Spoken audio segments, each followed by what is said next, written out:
L'affaire continue de susciter des questionnements et des interrogations, et le Parisien nous apporte de nouveaux éclaircissements sur les circonstances entourant l'accident de la route impliquant Pierre Palmade, survenu le 10 février 2023.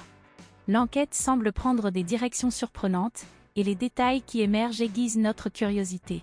Selon le quotidien, peu de temps avant l'accident, une livraison de drogue était en préparation chez Pierre Palmade. L'humoriste aurait été impliqué dans une consommation de cocaïne et de médicaments de substitution, et il semble que la soirée s'annonçait particulièrement agitée. Un individu en provenance de Paris était apparemment sur le point de fournir des substances illicites, comme l'a confirmé une connaissance proche de l'humoriste. Deux de ses proches, Malik et Mohsin, se sont rendus chez lui pour ce qui semble être une opération de nettoyage mystérieuse.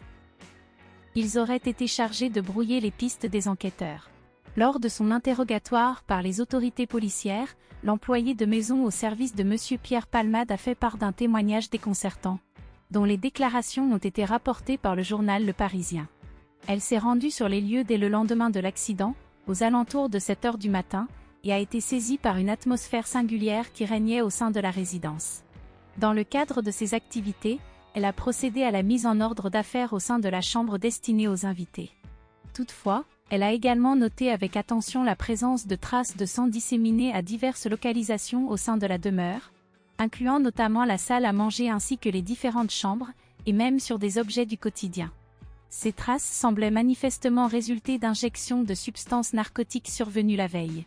L'employé de maison a reconnu que l'état de la demeure était parfois considérablement plus désolant que ce qu'elle avait découvert lors de cette matinée, laissant ainsi entendre que des situations analogues avaient déjà eu lieu par le passé.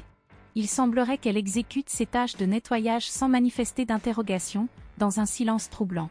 Les autorités ont saisi un grand nombre de seringues, de flacons et de récipients dans les bacs à ordures se trouvant sur la propriété de M. Pierre Palmade. L'enquête progresse, et les énigmes qui enveloppent cette affaire semblent gagner en complexité.